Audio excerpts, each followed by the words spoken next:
Gaz, are you okay, mate? Hi, Chris. I'm just calling because I really need help with this job. The Spanish one? That's the one, mate. That's the one. Well, listen, it's dead simple. You just got to hold and give and do it at the right time. But you can be slow or fast, or... No, but you must get to the line, honestly. Yeah, but they'll always hit you and hurt you. Yeah, but just defend and attack. Oh, there's only one way to beat them, mate. You know what to do. Get round the back. But listen, mate, I've got to go. I'm busy. I'm shooting my episode. Oh, do you want to meet up later for a Muller Light?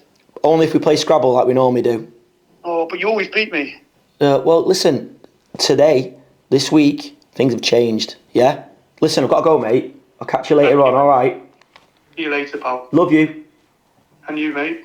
This is EveryTrade, Behind the Build, episode 42.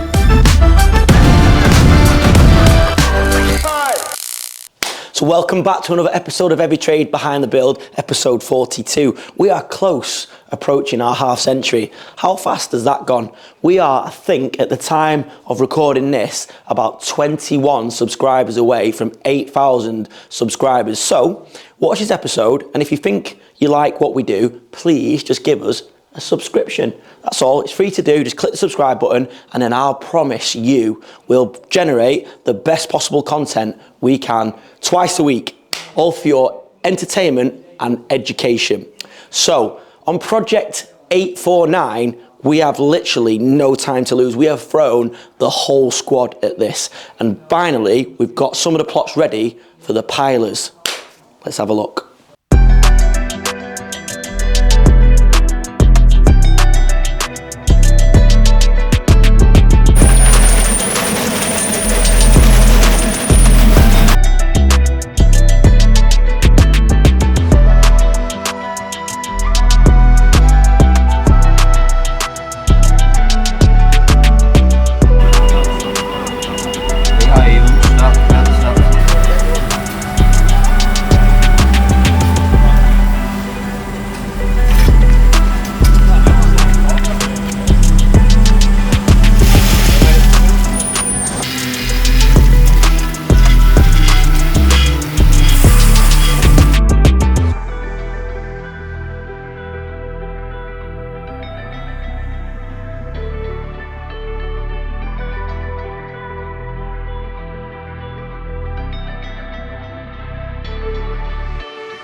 Yeah, it'll be fine. Just reply. So, over at Preferred Joinery, last week you remember, Devo showed you a few bits about a project we're doing, a small project, a door. Well, we're going to show you the next part of that. So, over to Alex and the boys and girl at Preferred Joinery. Keep going back these. Back and Preferred, weeds are going back. So yeah, back today, raining as always. We had a nice sunny start of the week and now it started raining. But inside, the lads are cracking on with stuff. Devo was going to explain to us what happened after you seen him last week and what he was doing when he was doing the mortar and tenon joints and he was building the frame. He was getting ready to start doing the door and all that's been done now, so we'll go in and see how we got on. So you remember last week when we had the main man Devo showing us how to do the mortar and tenon on the door frame, and he was also getting ready to build the door out of timber, very similar to this, which is all rough sawn. It's now being completed and done, so he's took that, you sent it for the plane, you chopped it down first, haven't you? Yeah, cut it all down, yeah, planed it all down, got it to the exact size we need. And then planed it? Yeah, I'm not saying basically. Yeah, because he always says, so on the last one, you remember how many times he said basically, he kept saying it, so now he's trying to not say basically. Yeah. So basically. So obviously. So then we went through the planer, and then what you do then, back onto the tenon? Back onto the tenon, get the door to the thickness that you need it to be, which that one I think was 55mm. Yeah. Then set the tenon up. So every single piece of meat put through? Yeah, so everything finishes the same thickness basically, set it to 55, run everything through. So then back onto the tenon, which is what we did last week. Yeah, so we got your top, middle and bottom rails, and you got your mullion in the middle, and then you got your gap for your panels. So then we're onto the mortise machine? Yeah, onto the mortise. So then, like we've seen on the thing, mortise everything, mark it, make sure you're happy with the setting, make sure that's okay. Then once you're happy with that, put it together, check the size. So you'll put it together dry, yeah? I'll put it together dry first before it goes down there. So then, by the time you're doing the door, they've already took the frame in, haven't they? That's right, yeah. So it's basically keeping them going. So while they're doing the door frame, I'm doing the door. Yeah. Then once we finish the door frame, I'll complete the door, so it's ready to be glued up, and then I'll pass it down. So then, will you give it down fully built or in pieces? No, fully built, knocked up. I have to put it together dry to make sure the size. So will you screw it then to hold it? Or tack it? No, what we'll do is it'll get glued, cascamite and cramped basically. Oh yeah, with the clamps. Yeah, and it gets nailed and set basically again. Yeah. Right, so that's it, yeah. So the next thing down is so word of the day, word of the year.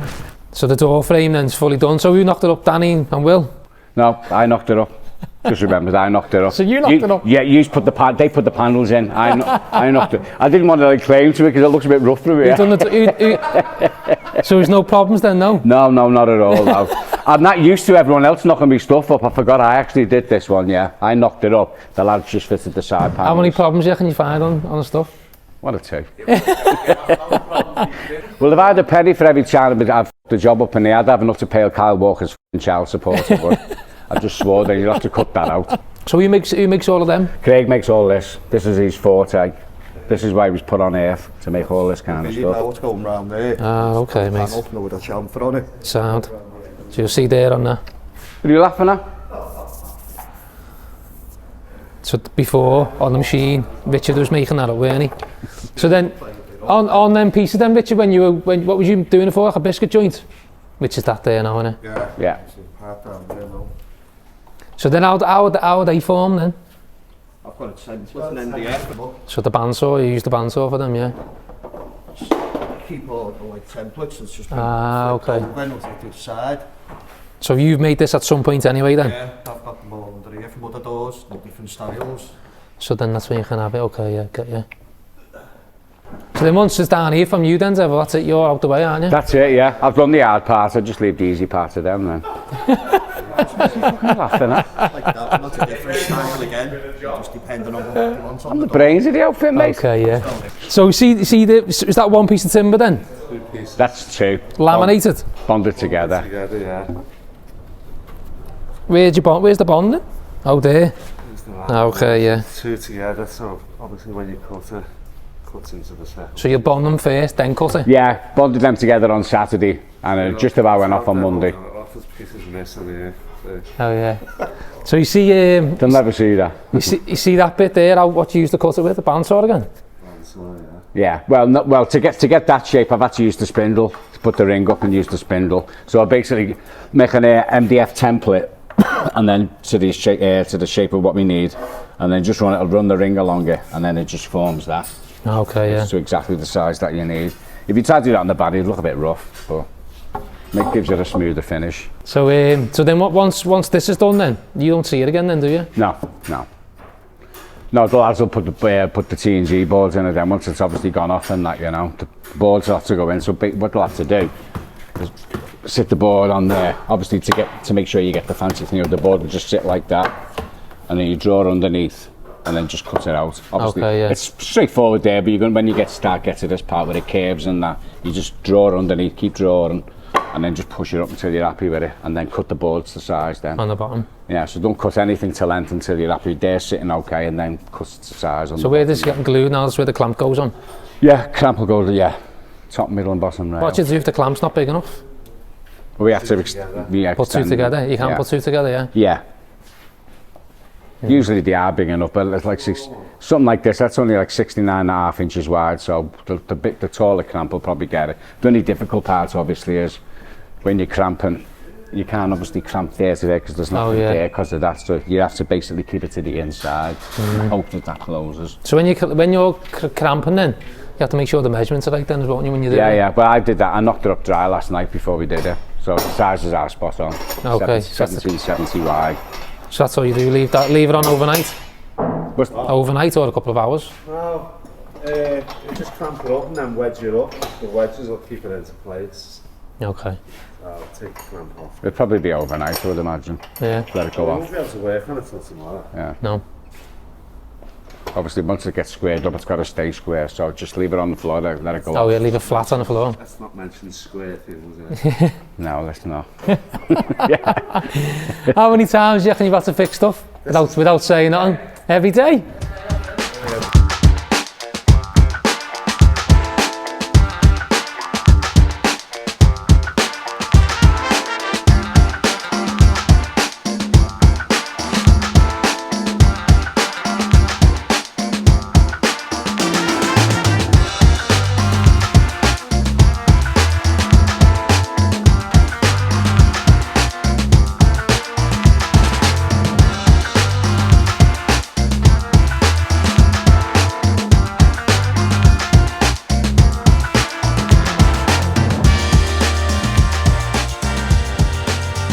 So you'll see there what Richard was putting grooving for on the spindle.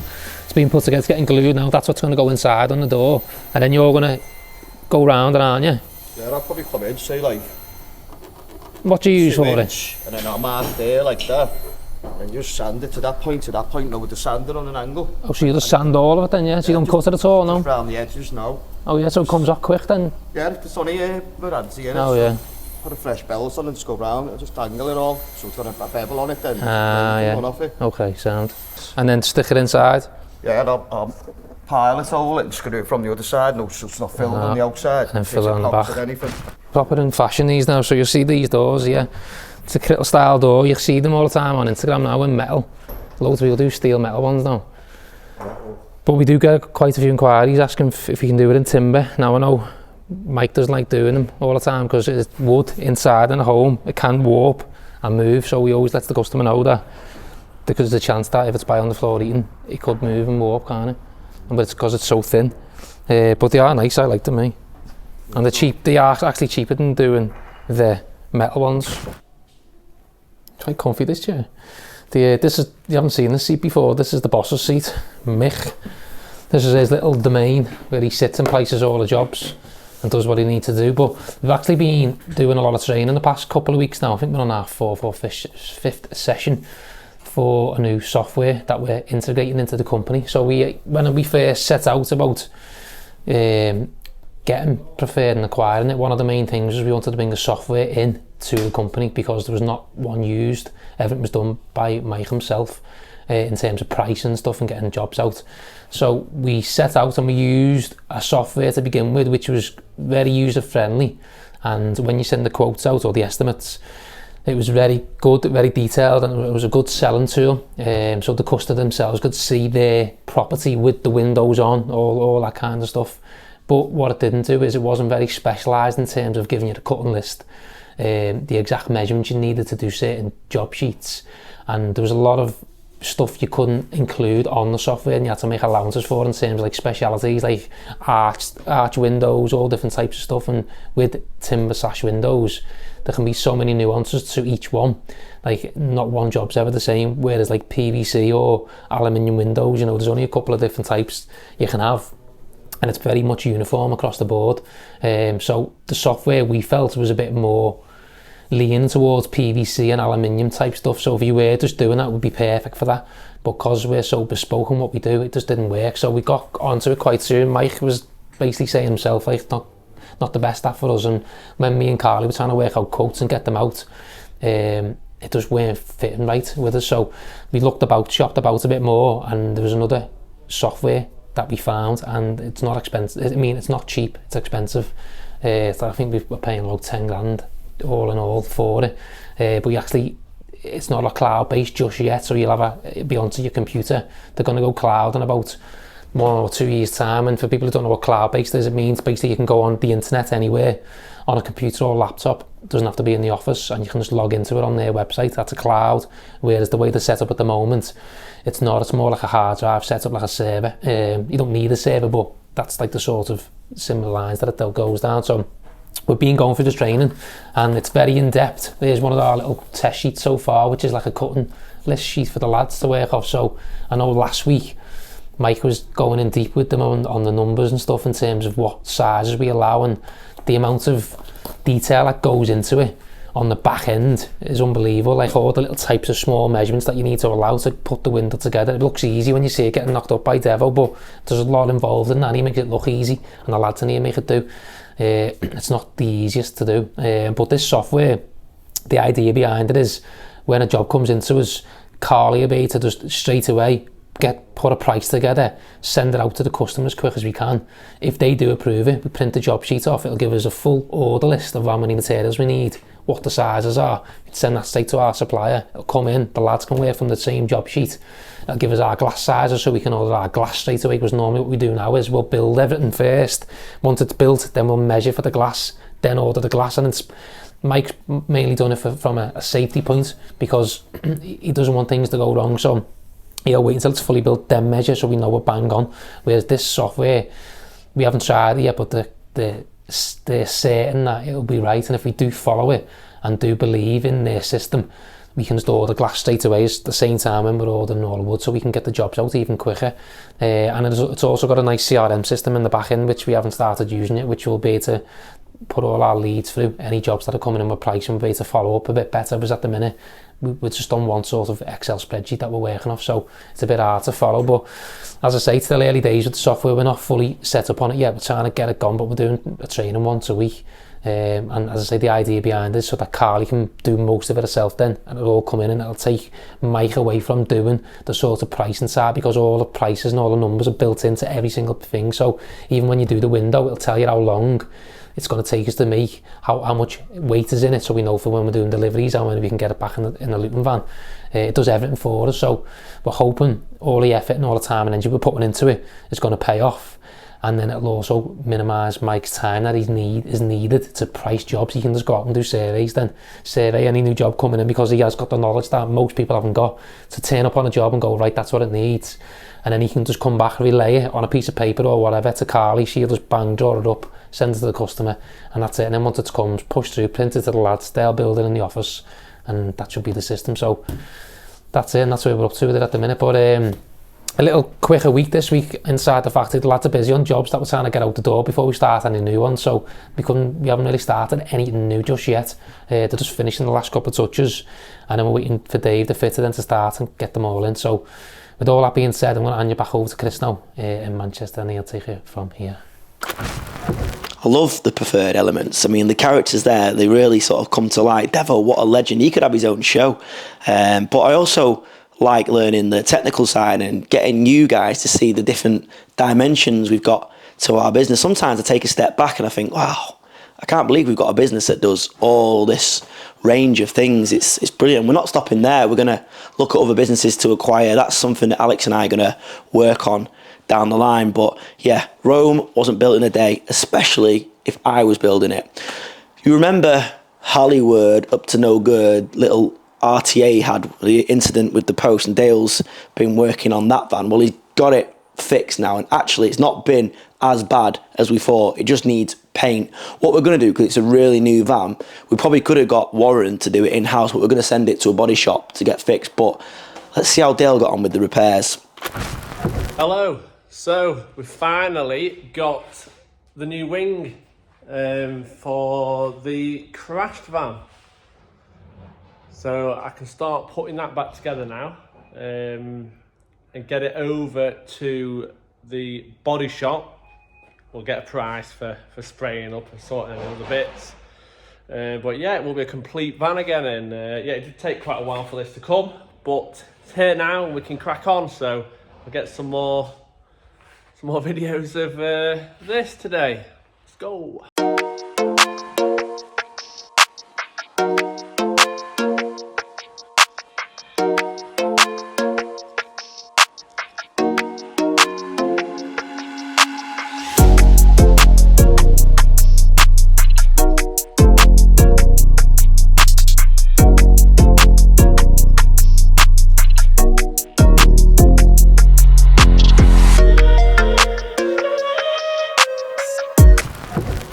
So she built all back up, wrong colour, well still black, which was matte black. Yeah, it looks alright actually, it's not too bad up here. The gaps are nice. Door's obviously got a bit of a crease in it. We'll see if the body shop has sorted that out. I'm going to try and sort this bonnet out as well. But no, it's all good. It looks all nicely lined up. So we'll take it for a run. It will need the tracking sorting. It will need obviously the body shop. Take it to the body shop, get a price for that. And that's a job well done. So on to the next. So I'm just looking at the comments on Wednesday's episode, and again, it is a little bit clickbaity. Trust me, I don't want to do clickbait thumbnails and titles. I just want to tell the truth and deliver up the actual content. But the problem is, the YouTube algorithm like almost encourages a situation where you have to do clickbaity stuff. This channel's new. Nobody really knows about us, and it's grown really fast in the short period of time that it has. And I don't want to do anything like that. I'd love to say the title of the episode, build walls, dig holes, or whatever. But literally, when we do a really boring title and a really boring thumbnail, we get less views. We get less subscribers, and I want this channel and this content that we're working really hard and investing loads, more money than we've ever made off YouTube to make and create for you guys. I want it to get the maximum exposure. I'm not at Asheville's level where I can just say whatever and 200,000 people are watching the first 5 minutes. That's amazing. He's worked really hard to get to that. His timing was perfect post-COVID, and fair play, but we're not in that fortunate position, so I have to be a bit clickbaity. I don't want to be, but I want you guys to watch, and I want to make sure that we're giving this channel the best chance of survival. So please try not to give me too much grief. I don't want to. I just want to pump it out there, good content. Over at Project Mayville, we've finished the tiling now, so we thought it'd be interesting to do a little recap and show you that all coming together.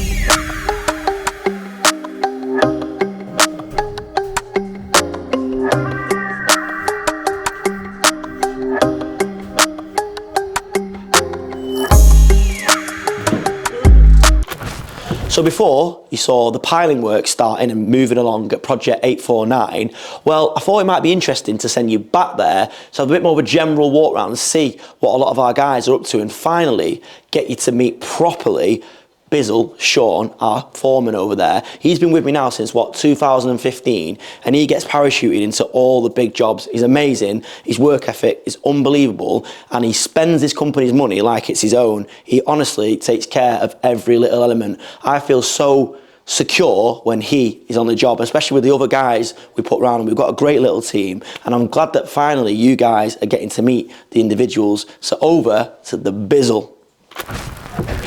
Right guys, we're at Project 849 and we're absolutely smashing it. The boards are going on the walls, as you see. All the studs are up in all the properties. We're doing really well. All the foundations are dug now for all the extensions. One's been concrete today. I don't know if you've seen that on camera yet. So we're absolutely smashing it. The site itself now is all cleaned up, and it's just running so well. And even after the football, everybody turned up, so which is a bonus for everybody. But yeah, by all means, let's have a walk around and see where we're up to with everything.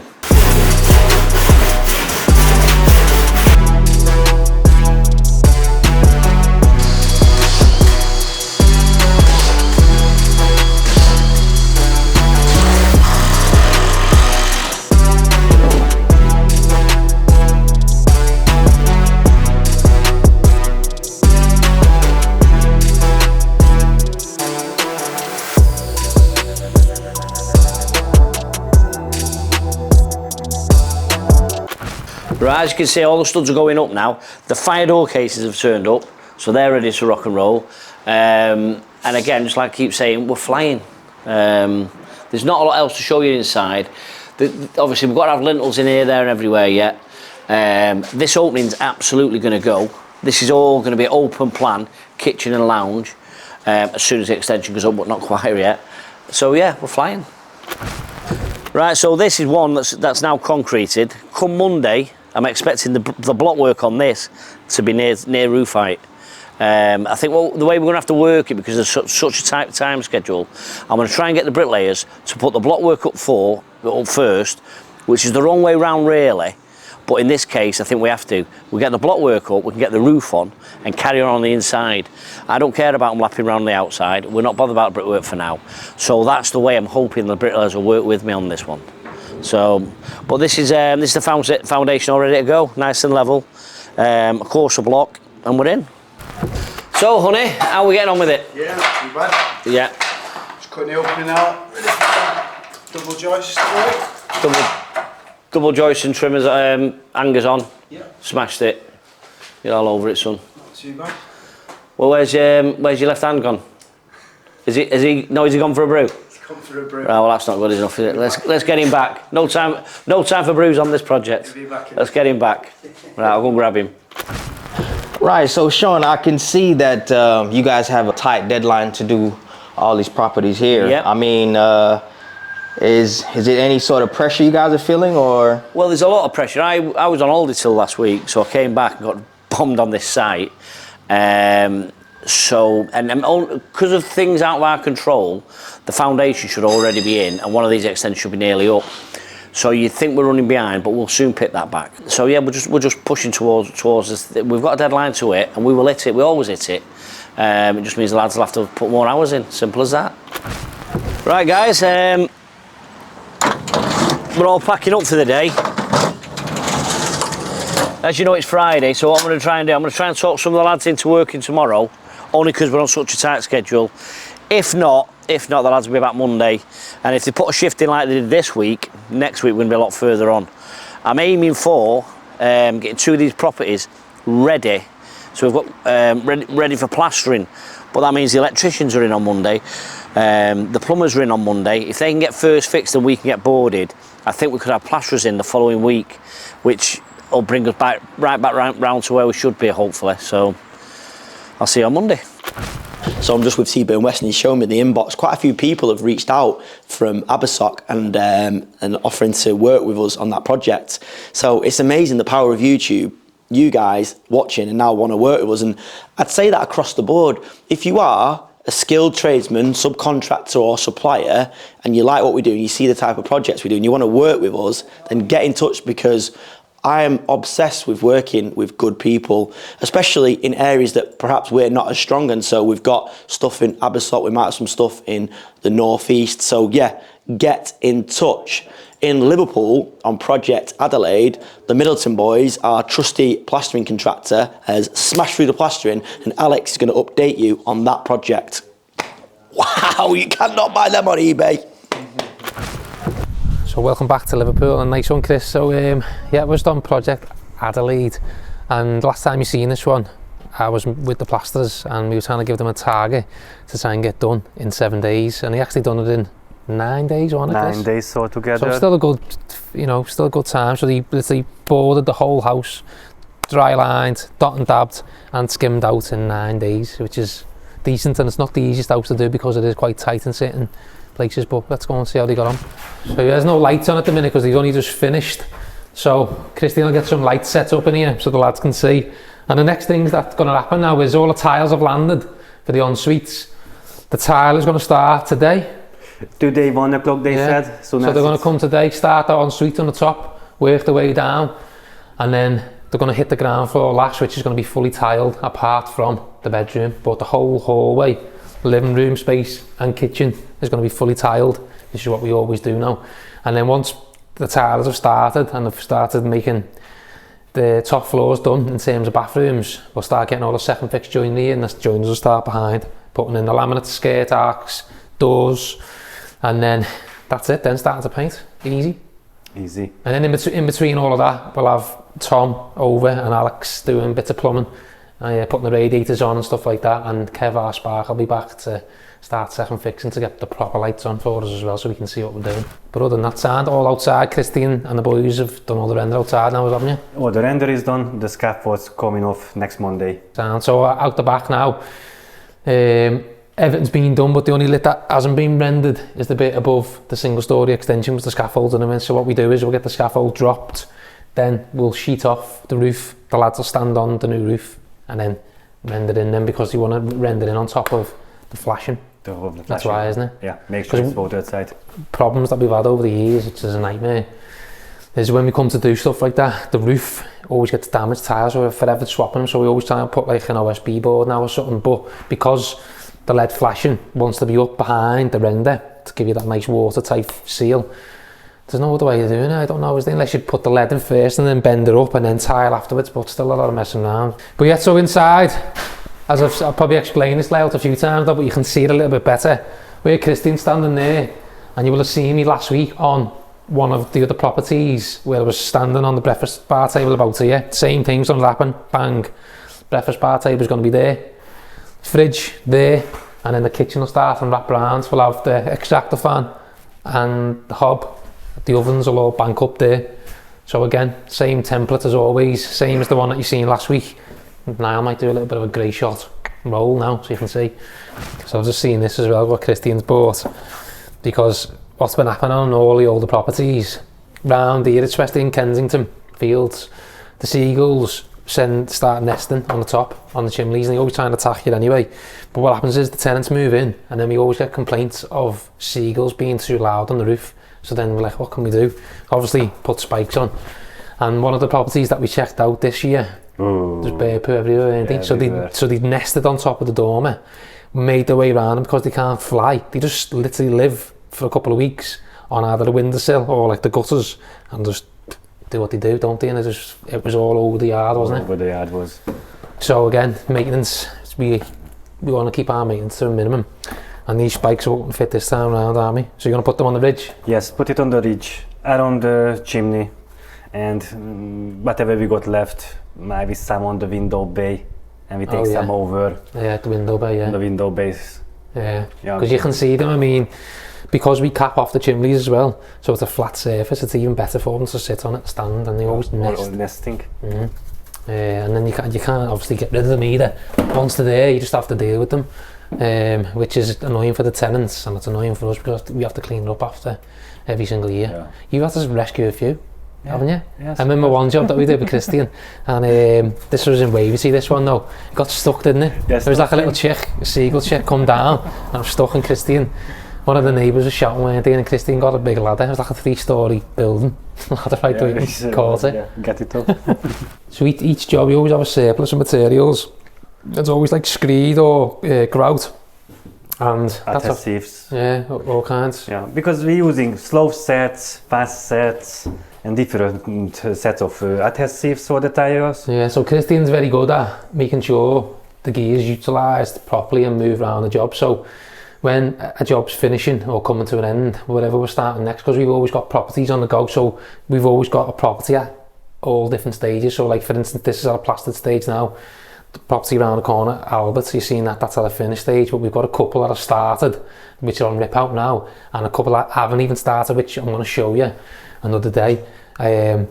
So all the gear gets moved around properly where it needs to be. So in a year, like as I say, this has been pulled from another job. It can be used, saves buying it again, saves money, and then we've ordered what we need as an additional for the tilers, and all the tiles are there ready to go on. So we always use the bigger tiles, and I've said this a few times as well, we always use 1200 by 600 tiles to try and minimise the grout lines. Some people have said about using the, I've seen the what's the name ones? Panels, yeah, which they are good for maintenance, but I think they look a bit like a caravan, don't they? Yeah. I don't like them, like caravans. Boards or something like that, they're called, and they're not cheap. Some of them, like we fit in on the EveryTrade side, on the student stuff we do for a big client there that we work for, we fit them there for them, they like using them, but I don't know, I just haven't thingy to them yet, so we still use tiles, as I say. Where's the water getting in there? Where's that coming from? The windows have been opened again? Yes, looks like been opened. Left been opened a bit. So this is another thing, it grinds my gears, this. So what happens is, people come in working, they're hot, they open the Velux windows, they forget about it because they're working downstairs and it rains. So then them splashes that you'll see there is where that's been left open and it's rained. And they've been done the same there, it's the same innit? But at this stage of the job, it's not bad. But what happens is, when you put laminate floor down, it goes up. It goes up. And every single job will say the same thing, don't it? Close the windows or take the handles off. You have to take the handles off. Yeah, it looks like you need Take to them take off, mate. the handles. Because it's not happening again on the laminate floor. Laminate floor goes down brand new. They get left open. People leave the job. Rains overnight. Bang, puddle. Not only does your flooring, there's a chance of it doing the ceiling in below as well if it's been painted. And you can see there how wet it is. I was here yesterday, so it got left open, didn't he? Yeah, being left open by mistake. Who was that? It was you, innit? That's maybe was me. I was you? It was me. So I bang on about it all the time. But yeah, Christian, the main man, is leading by example and leaving them open. Are you? Yes, just been busy yesterday again. Oh, yeah, mate. Them ones were left open as well? Yes. And there's no rain there? No rain. Because the forecast that way? So it's forecast rain that side, so you can... Oh, mate. Doesn't matter. Someone's looking at RGRP Bay again, which has been done. So one good thing is that not letting water in anyway.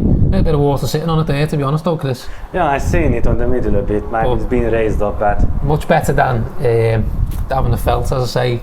That future-proofs everything for us. You would have seen again on the property you showed you, which was my first HMO, where the water's been getting in down in the bay. It's because of that. So where the water's getting in on the bay, on the roof, it comes in down the wall and runs down the wall when it's overflowing. So when we do that, it'll eliminate that from happening because there's full protection. So the water will just run off into the next door or either way to go down the gutter. So again, leading back to last week's video on my first HMO, when I was standing in the loft, you'll see me when I was crouching down. Look at the difference in the height there. So because we dropped the floors down, that's how much extra height we've got in this loft space now compared to what we used to do, you know, back in 2016. So that's it for today in Liverpool. Me and Christian have just got to go through another job now and go through a few bits that we need to get done for the next student moving. So it's a bit tight for time. That one's tight for time also, but so is this other one. So this time of year is always busy for us. It's always a nightmare trying to get things sorted. We're always up against it because we've got all the existing properties coming to an end. We're getting all the maintenance bits done. Then we've got to get all the new ones that we're building out, like to this one, ready for the new ones to move in. So now, when it comes to July and August, everyone's going on holiday and me and Christine are running around, nutters. Maybe. End of September. Yeah, so Christine always tries to book holidays for September, same for myself. Because when we get to that point, all the students are in and that's our like little downtime period then where we can sit back and relax. We'll try to anyway. But as I say, yeah, we've got a few bits to go and sort around the corner. So I'll hand you back over to Manchester now. They'll take it from here.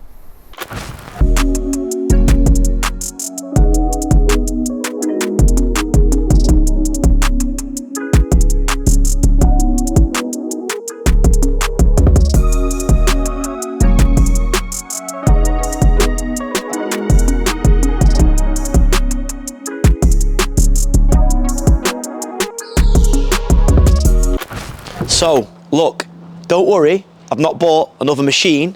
I think this one was built in the same year as our conveyor, but it works perfect. It's for our friends at 𝗕𝗨𝗟𝗟. They reached out when they saw the other diggers that we did, and they want us to give this a bit of a once over. Apparently it's overheating a little bit, and then they want it spraying in their company colours. So I've set Dale the task to get it working mechanically, and this one, because Warren's so busy, I think we're going to get Dale to spray it. You feeling up to that? Yeah, definitely. Good lad. Speaking of Dale, I know he showed you before, but it's good to see this van, Hollywood's crash test dummy van, back to normal. I quite like the matte colour of this wing actually, you know. I might start trying to spec the vans up in matte. Obviously this needs to be sprayed, it's going off to a body shop like I said before, but at least it's driving and at least we can get it back in service once that's sorted. We're going to give all the vans a bit of a once over. Dale and I have worked on a bit of a rotor where we're going to get every single van back once a quarter, get it checked in, full walk around video, check all the levels of the AdBlue and the oil and stuff. Could be work that answer it. So yeah, and then what we're going to do is log that on a system and then report back every time. So if it doesn't come back in good condition, I'm going to be speaking to the guys about it. They'll also make sure that the fleet is nice and safe. So yeah, this side of things is flying. I did not expect to start overhauling diggers and machines, as well as construction, joinery and aggregates and all the other things that we do, but that's just the way it goes. If you're open-minded in business and you're ambitious, opportunities find you. So, Dale, this needs to be boxed by 4 o'clock. And do it at the right time. So that's it for episode 42 of EveryTrade Behind the Build.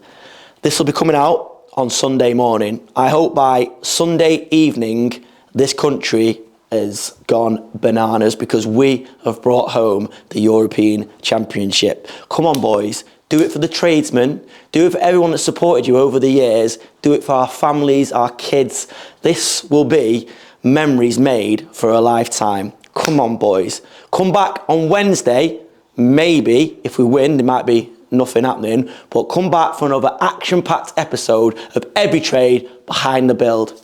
Come on, England. I know what we're going to do. I don't know why you two were in it.